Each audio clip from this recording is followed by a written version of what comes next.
Olá, boa noite para você que se conecta nesse exato momento para mais um culto online, que Deus possa falar profundamente ao seu coração. Nessa noite nós vamos pensar a respeito da Páscoa. Mas antes de entrar propriamente no nosso tema, na nossa proposta para essa noite, eu quero deixar aqui para você duas recomendações de literatura, né? Eu não sei qual tem sido, mas eu te desafio, né? Se quiser, você pode até comentar aí embaixo, colocar aí embaixo quais têm sido as suas leituras, né, desse tempo de distanciamento social. Então, posta aí o que você está lendo, o que você está aprendendo. Vamos fazer deste tempo um tempo proveitoso, um tempo produtivo. E essas duas literaturas, primeiramente é um livro, o autor é Tom Houston.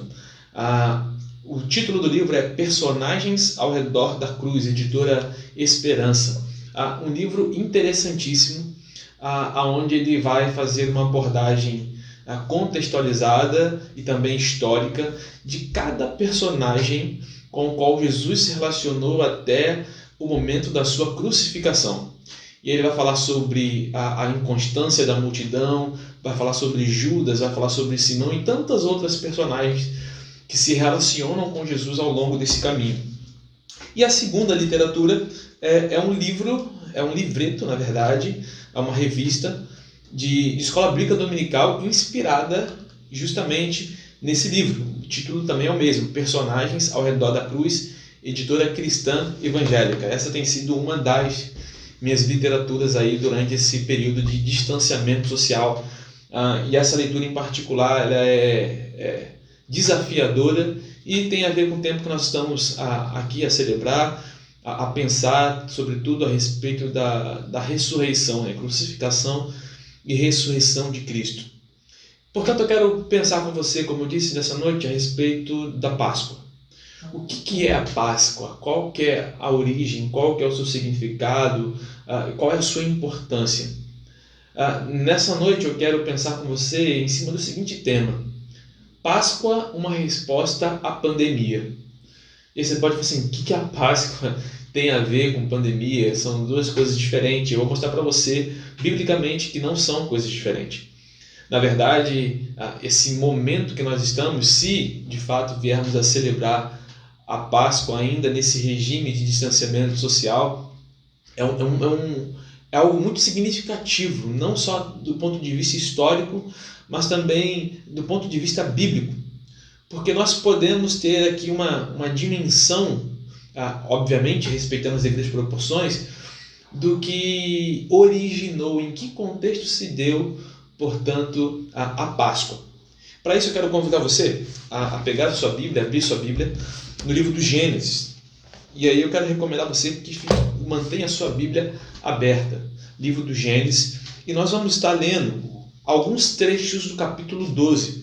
Eu não lerei todo o capítulo 12, ele é bem extenso, mas apenas vamos caminhar em alguns versículos nos quais são pontos chaves para a nossa reflexão nessa noite. Páscoa, uma resposta à pandemia. Gênesis 11 e Gênesis 12, eles dão continuidade ao relato das pragas que Deus havia enviado ao Egito e que Faraó, né, o governante daquela nação naquela época, até então ele vinha ignorando, né, os avisos, os sinais e subestimando o que estava acontecendo. Até que, dado o momento, então, no capítulo 11, aí na sua Bíblia você pode verificar, Gênesis 11, Deus se coloca diante do seu líder, do líder que foi escolhido por ele e não necessariamente pelo povo, que é Moisés. E ele chega para Moisés e fala: Moisés, olha, dessa vez o faraó não vai voltar atrás. Dessa vez ele vai entender o que está acontecendo e vai permitir que você e meu povo saiam dessa situação de escravidão. E dessa vez eu vou fazer algo que vai ser muito doloroso para toda a nação. E aí então, no capítulo 11, você pode conferir na sua Bíblia, Deus revela a Moisés de que ele haveria de, naquela noite, à meia-noite, ele passaria sobre toda aquela região do Egito e todo primogênito haveria de morrer. E quando eu digo todo, é tanto do ser humano aos animais, inclusive. Mas Deus faz uma exceção, né? Ele abre aqui uma exceção. Ele fala assim, olha, vocês, o meu povo, se vocês atenderem os requisitos que eu vou colocar, vocês não experimentarão dessa tristeza. E quais eram esses requisitos? No capítulo 11, então, portanto, no capítulo 12, Deus começa a falar a respeito disso. Então, em Gênesis 12, a partir do verso 1, diz assim: O Senhor disse a Moisés e a Arão no Egito: Este deverá ser o primeiro mês do ano para vocês. Digam a toda a comunidade de Israel que no 10º dia deste mês, todo homem deverá separar um cordeiro ou um cabrito para a sua família, um para cada casa. Se uma família for pequena demais para um animal inteiro, deve dividi-lo com seu vizinho mais próximo, conforme o número de pessoas e conforme cada um puder comer. O animal escolhido será macho de 1 ano, sem defeito, e pode ser cabrito, cordeiro ou cabrito. Guardem-no até o 14º dia do mês, quando toda a comunidade de Israel irá sacrificá-lo ao pôr do sol. Passem, então, um pouco de sangue nas laterais, nas vigas superiores das portas das casas, nas quais vocês comerão o animal. Naquela mesma noite comerão a carne assada no fogo, com ervas amargas e pão sem fermento. Não comam a carne crua, nem cozida em água, nem assada no fogo, cabeça, pernas e vísceras. Não deixem sobrar nada até pela manhã. Caso isso aconteça, queimem o que restar. Ao comerem, estejam prontos para sair. Cinto no lugar, sandálias nos pés e cajado na mão. Comam apressadamente. Esta é a Páscoa do Senhor. Versículo 12. Naquela mesma noite, passarei pelo Egito e matarei todos os primogênitos, tanto dos homens como dos animais, e executarei juízo sobre todos os deuses do Egito. Eu sou o Senhor. O sangue será um sinal para indicar as casas em que vocês estiverem. Quando eu vir o sangue, passarei adiante. A praga da destruição não atingirá quando eu o ferir o Egito. E aí você começa então a perceber que há sim algo muito semelhante ao que nós estamos vivenciando, como disse, respeitando as devidas proporções, o que nós estamos vivenciando nesse tempo. O povo se encontra ali, e aí no capítulo 12 isso também é dito, né? Você pode conferir no versículo 40, que vai dizer que o período que os israelitas viveram no Egito foi de 430 anos. O povo está há 430 anos experimentando da escravidão. Algumas gerações já nasceram e até mesmo morreram dentro desse contexto de escravidão. Você deve se lembrar que a geração que chega ao Egito a partir de José, já não é mais a mesma que é liberta a partir da figura de Moisés, seguindo as orientações de Deus. Mas o ponto aqui interessante é que aquele povo estava sofrendo, aquele povo estava clamando a Deus, então Deus intervém na história. E sempre que Deus intervém na história de uma maneira muito diferente daquela que nós por vezes idealizamos ou esperamos que Deus se manifeste. Ele escolhe um homem cujo histórico não é dos melhores. Você deve se recordar que Moisés, antes de retornar ao Egito, o motivo que o levou a sair fugido como um foragido do Egito, foi o fato dele ter executado um dos seus compatriotas ao perceber que eles estavam afligindo o seu povo, né? O povo na qual ele de fato fazia parte. Havia uma relação sanguínea, ele era um hebreu, embora tenha sido criado no palácio de Faraó. E aí então isso faz com que ele agora saia como um foragido, vá passar um tempo no deserto, e Deus pega este homem, que a Bíblia vai dizer aqui que era pesado de língua, era pesado no falar, e alguns vão dizer que ele era gago, possivelmente gago. E o fato então é que Deus pega este homem, juntamente com seu irmão, para servir de porta-voz, Arão, e agora, de uma maneira muito diferente da expectativa daquele povo, Deus agora começa o processo de libertação. E aí eu quero que você comece a pensar um pouco sobre isso. A libertação, o livramento não é algo pontual. A salvação, sim. Quando Deus nos salva, nós somos salvos, verdadeiramente salvos. E é algo pontual, acontece naquele exato momento. Mas o processo de libertação, como eu acabei de dizer, ele, por ser um processo, então ele enfrenta o dilema do tempo. Nós somos a geração que quer tudo para ontem, e falar em aguardar e esperar é algo, para alguns de nós, aterrorizador, pensar em ter que aguardar, em ter que esperar. Mas o fato é que 430 anos o povo experimentava então desse contexto de escravidão, até que Deus decide então dar um basta. E aí então você pode olhar aí na sua Bíblia, no livro do Êxodo, uma série de sinais, de pragas, que cada uma delas, inclusive se você se dedicar a pesquisar um pouquinho, você vai perceber que cada uma delas tinha, dentro daquele contexto, uma ligação com algum tipo de Deus que era adorado na cultura do Egito, na cultura egípcia, uma vez que era uma cultura politeísta, ou seja, eles tinham vários deuses. E aí então Deus começa a demonstrar a sua soberania, o seu controle sobre todas as coisas, sobre o ambiente, sobre a saúde, sobre a própria vida. E aí então agora ele reúne os seus e diz para eles: olha, nós vamos estabelecer aqui o nosso isolamento social. Eu vou fazer uma distinção entre quem de fato crê em mim e quem não crê. E aí é interessante porque a palavra que Deus usa aqui, ele passarei. E a palavra Páscoa vem da palavra hebraica Pesach, que significa justamente isso, passagem. A Páscoa é um momento onde nós contemplamos a passagem de Deus, o movimento de Deus entre nós, o movimento de Deus entre o seu povo, o movimento de Deus na nação, o movimento de Deus no mundo. Mas essa passagem, embora para alguns seja motivo de libertação, para outros é motivo de pranto, de lamento. Justamente porque Deus é apresentado aqui como libertador, aquele que se coloca diante e à frente daqueles que estão sendo afligidos de maneira injusta. E aí então nós começamos a perceber algumas lições, algumas coisas que simbolizam de maneira muito peculiar para nós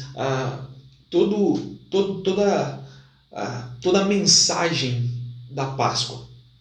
E aí é interessante, então, no versículo 1, eu quero destacar com você, versículo 1 do capítulo 12, diz o seguinte: o Senhor disse a Moisés e a Arão no Egito, verso 2, este deverá ser o primeiro mês do ano para vocês.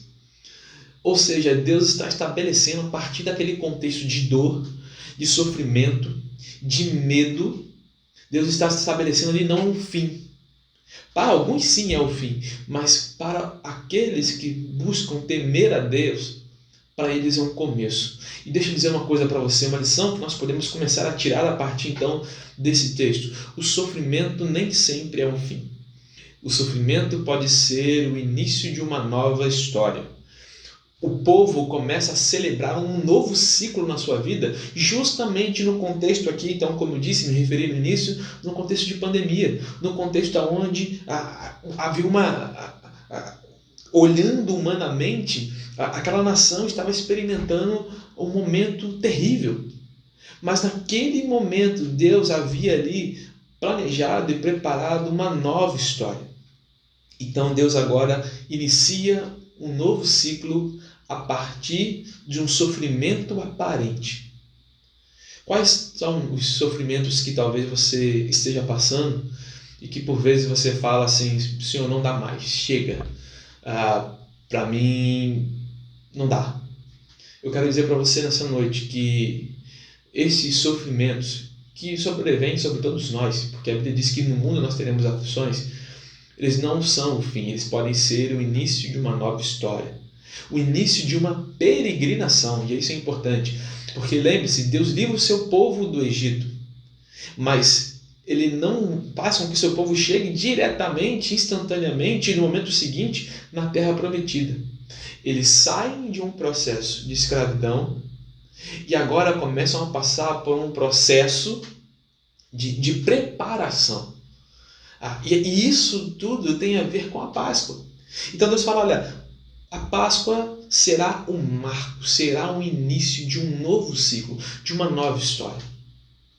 E mais à frente nós vamos perceber isso, que o sinal que Deus escolhe então, ou o sinal pelo qual Deus resolve manifestar a sua misericórdia, é a partir do sangue de um cordeiro ou de um cabrito. E é interessante aqui fazer uma breve explicação do porquê desses dois tipos de animais. É porque o cordeiro, por vezes, era um tipo de animal que estava restrito a quem tinha mais condições econômicas e financeiras na época. Portanto, era possível, inclusive, substituir a figura do cordeiro pela figura de um cabrito, como vai dizer aqui. Se você, inclusive, analisar na sua Bíblia aí, o pastor William Tamires tem trabalhado muito bem a questão das parábolas, você vai ver que na parábola conhecida usualmente como a parábola do bom samaritano, uma das reivindicações que o filho que fica na casa faz é justamente isso: olha, você nunca preparou sequer um cabrito para mim. Então é justamente esse o contexto e o porquê que Deus estabelece isso. Ou seja, e aí então mais uma lição a respeito da Páscoa. A Páscoa, aquilo que Deus quer realizar, independe de classe, independe das nossas condições materiais, até mesmo emocionais ou intelectuais. A libertação que Deus dá é para todo aquele que crê e que, crendo, obedece e segue as suas instruções. Não bastava apenas o povo crer que Deus haveria de fazer algo. Não bastava apenas o povo crer de que Moisés estava correto. O povo precisava então agora ter a sua parte. Havia uma interação. E essa interação então ela deve nos fazer refletir, porque quando nós olhamos ainda uma das instruções que o próprio Deus dá a partir do contexto de sofrimento, de medo, ele faz uma chamada, ele convoca aquele povo a não permitir que o sofrimento, o sofrimento e o medo dessem lugar ao egoísmo.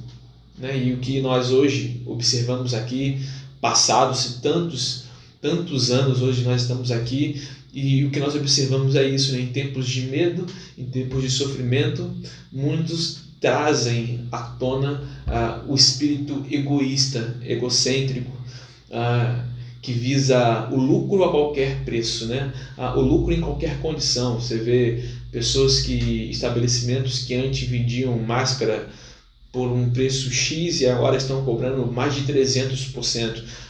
É a falta dessa solidariedade. Mas quando nós olhamos para esse texto, o texto que é o texto na qual a Páscoa é instituída, nós vemos que Deus ele fala o seguinte: olha, se por um acaso, versículo 4, se uma família for pequena demais para um animal inteiro, deve dividi-lo com seu vizinho mais próximo, conforme o número de pessoas e conforme cada um puder comer. Deve dividir. Ele não fala que pode, que gostaria que dividisse. Ele estabelece aqui mais uma ordem: olha, deve dividir. Se o que você tem é suficiente para você, então agora distribua, compartilhe com aquele que não tem ou que necessita daquilo que você não necessita. E aqui Deus mais uma vez nos convida a entender que é Ele quem supre a nossa necessidade, porque o povo poderia, por medo, falar: não, mas e se faltar? Nós vivemos assim, sempre. E se faltar? E se não der? E como vai ser? E toda vez que nós agimos a partir desse e se, nós estamos colocando em xeque aquele Deus que diz que estaria conosco todos os dias, que cuidaria de nós, que nunca nos deixaria. E aí então, dentro desse contexto da Páscoa, o povo é chamado a experimentar, a vivenciar e fazer da solidariedade não apenas um gesto pontual, mas fazer da solidariedade uma prática constante.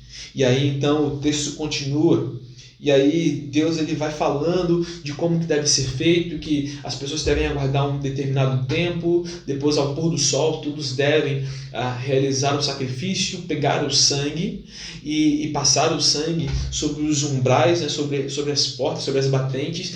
E é interessantíssimo porque aqui há uma indicação, uma representação daquilo que Cristo haveria de fazer por nós na cruz do Calvário. Ele é o Cordeiro que morreu de uma vez por todas. E através do seu sangue nós somos verdadeiramente, de uma vez por todas, libertos do poder do pecado. Até que um dia, quando nós estivermos com Ele, sejamos libertos da presença do pecado. O tempo que nós estamos, nós somos libertos do poder. O pecado já não tem mais poder sobre o povo de Deus. Mas nós não estamos livres da sua presença. Nós conseguimos vivenciar e perceber tudo aquilo que o pecado ainda causa, tanto em nossas vidas como ao nosso redor.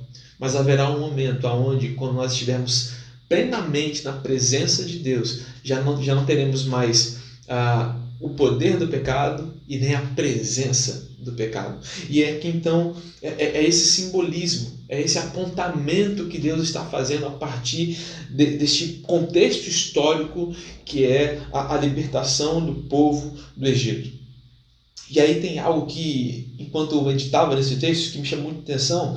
O versículo de número 11 diz assim, do capítulo 12: ao comer, estejam prontos para sair, cinto no lugar, sandália nos pés e cajado na mão. Comam apressadamente. Essa é a Páscoa do Senhor. E eu acho isso interessante, porque dentro da nossa cultura, uma pessoa que no momento de refeição come de maneira apressada, ela fere ali a etiqueta, ela aflige ali aquilo que nós convencionamos ser o correto, né? De saborear o alimento. A própria ciência vai falar sobre isso também, a importância de você saborear de maneira consciente, calmamente os alimentos. Mas Deus aqui ele vai e fala o seguinte: olha, não, é uma festa, é uma celebração, mas não achem que vocês têm todo o tempo do mundo. Vocês não têm. Então ele diz o seguinte: olha, quando vocês iniciarem essa festa, estejam preparados para sair. Cinto no lugar, sandália nos pés e cajado na mão. E aqui, então, quando eu olho para essa palavra, para essa instrução que Deus dá a Moisés, eu passo a compreender a urgência, o que Deus tem para fazer no meio do seu povo, daqueles que estão escravizados aqui por todo um sistema pecaminoso, por todo um contexto de pecado. Deus tem urgência em libertar o seu povo desse contexto, desse tempo, dessa situação. Mas a pergunta que me veio à mente, que eu quero compartilhar com você é: será que nós temos esse mesmo senso de urgência que Deus demonstra aqui?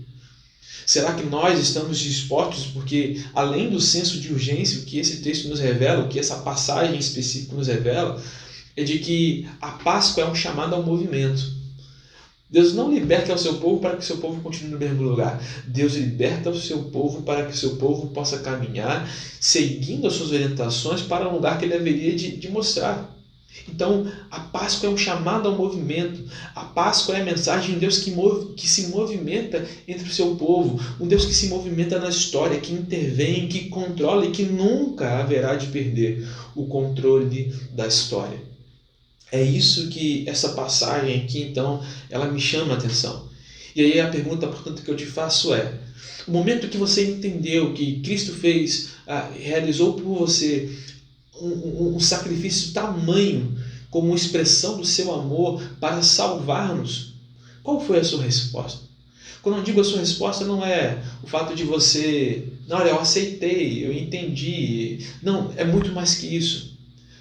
O sacrifício do Cordeiro, a libertação que Deus dá ao seu povo, é para que o seu povo se movimente, é para que o seu povo agora avance, é para que o seu povo saia da zona de conforto. E assim, poxa, pastor, mas Lembra-se que o povo era escravo, como é que pode ter conforto? Você vai perceber, se certamente você já deve ter lido mais à frente, né? Moisés é um líder para mim, nesses últimos dias tem falado muito ao meu coração, porque ele lidera um povo que foi livre da escravidão, mas continuava com espírito e mentalidade de escravo. Porque, muito embora Deus tenha liberto o seu povo do Egito, o Egito ainda continuava no coração do povo. Tanto que você vai olhando aí na sua Bíblia, estudando, você vai perceber que o povo que sai do Egito não é, em sua totalidade, o mesmo povo que entra na Terra Prometida. E por quê? Porque era um povo cuja, apesar dos milagres que Deus havia realizado, a incredulidade estava muito arraigada. Eles eram um povo inconstante. Glorificavam a Deus quando as coisas aconteciam ao seu favor, mas no primeiro momento de dificuldade, de adversidade, eles viravam as costas para Deus. E você vai ver isso, o povo fazendo isso no Egito, né? Quando Moisés está lá tendo um longo bate-papo com Deus, e por pensarem que Moisés havia morrido, então agora eles chegam para Arão e falam assim: olha, Moisés morreu, Deus não está nem aí, então faz o seguinte, vamos recolher aqui, vamos fazer um bezerrinho de ouro. E hoje ainda isso de fato ainda acontece. Nós ainda agimos assim. E a forma de agir, essa forma de agir, ela revela a forma como nós ainda pensamos e nos portamos, mesmo cientes, ainda que intelectualmente, tão somente, daquilo que Deus fez por nós. A salvação, o sacrifício de Cristo na cruz do Calvário, não é algo tão somente para ser compreendido e aceito intelectualmente. É algo para que nós possamos de fato vivenciar. Algo que venha de fato a mudar o nosso estilo de viver. E é isso então que Deus está aqui, está revelando para o seu povo. E aí então agora ele passa para Moisés todas essas orientações, e Moisés imediatamente então agora ele reúne o povo e dá essas instruções. Olha, vai acontecer isso. E é interessante que Deus revela para o seu povo, revela para os seus aquilo que ele há de fazer. Jeremias 33, versículo 3 vai dizer o seguinte: pergunte-me e lhe contarei coisas e segredos que jamais lhe foram revelados, e eu te revelarei. Ou seja, se você quer entender e compreender a vontade de Deus, busque Deus. E é isso então que Deus faz. Ele manifesta o que haveria de fazer, ele revela o seu plano ao seu povo a partir do seu líder, a partir de Moisés. Então agora aquele povo pode começar a desfrutar e caminhar em liberdade. E isso, como disse, é uma mensagem que é não somente pelo fato de nós daqui a alguns poucos dias comemorarmos a Páscoa, mas é uma mensagem, assim como toda a Bíblia, uma mensagem atual, que deve nos fazer refletir na forma como nós temos vivido a nossa vida. Nós entendemos que fomos libertos, mas será que nós agimos como quem foi verdadeiramente liberto? Será que nós nos colocamos nesse movimento de sair da zona de escravidão e iniciarmos uma jornada dentro do processo de preparação para aquilo que Deus tem para nós? Será que nós conseguimos enxergar o sofrimento não como um fim, mas como um chamado ao recomeço, o reset que nós estávamos falando na nossa série passada? É tempo de nós entendermos e refletirmos e contemplarmos de maneira simples, mas porém clara, aquilo que Deus tem para revelar através da sua palavra. E é interessante ainda que no versículo 42 do capítulo 12, Deus diz o seguinte: assim como o Senhor passou em vigília aquela noite para tirar do Egito os israelitas, estes também devem passar em vigília essa mesma noite, para honrar o Senhor por todas as suas gerações. Disse o Senhor a Moisés, versículo 43, e a Arão: estas são as leis da Páscoa. E aí agora Deus vai descrevendo quais são as práticas que devem ser adotadas para a celebração permanente desta realização de Deus no meio do seu povo. E aqui algo interessante. Deus liberta o seu povo porque Deus é um Deus libertador. A libertação não é resultado do esforço do povo, do esforço de um povo. A libertação não é resultado da intelectualidade de um povo. A libertação não é privilégio de um grupo econômico. A libertação é aquilo que Deus oferece a todo aquele que crê e que, crendo, obedece às suas instruções e recebe na sua vida a sua mensagem. Essa é a mensagem da Páscoa, uma passagem. Deus passa entre o seu povo. E quando Deus passa entre o seu povo, Ele nos demonstra o caráter passageiro da nossa vida e das circunstâncias que nós enfrentamos. Tudo na nossa vida é passageiro. Nós, nesse tempo, somos passageiros. A Bíblia vai dizer que nós somos peregrinos em terra estranha. Nós não somos, de fato, cidadãos desse mundo. Portanto, nós precisamos nos atentar, como Paulo escreve nessa carta aos Colossenses, no capítulo 3, no verso 12. Olha, dedique-se a pensar, o seu pensar às coisas que são do reino de Deus, as coisas que são do alto, não tão somente as coisas que são terrenas. O que tem te afligido, querido? O que tem feito você perder o seu sono? O que tem feito você ter medo? É tempo de uma vez por todas, é tempo de você entender de uma vez por todas que Deus, Ele te libertou. E que a salvação que Deus já te deu e que ninguém pode tirar, ela é que determina o final da história. E para aqueles que foram salvos e que foram lavados pelo sangue do Cordeiro, pelo sangue de Jesus, já não há mais escravidão, já não há mais medo, já não há mais temor, há apenas alegria. Alegria que experimenta aquele que foi verdadeiramente livre. É essa a mensagem da Páscoa. É essa a resposta à pandemia. A Páscoa, como uma resposta à pandemia, é a resposta de que tudo passa, mas Deus permanece. É a resposta de que o sofrimento não é o fim, mas pode ser o início de um novo ciclo. É essa a mensagem. Deus está passando, Deus está presente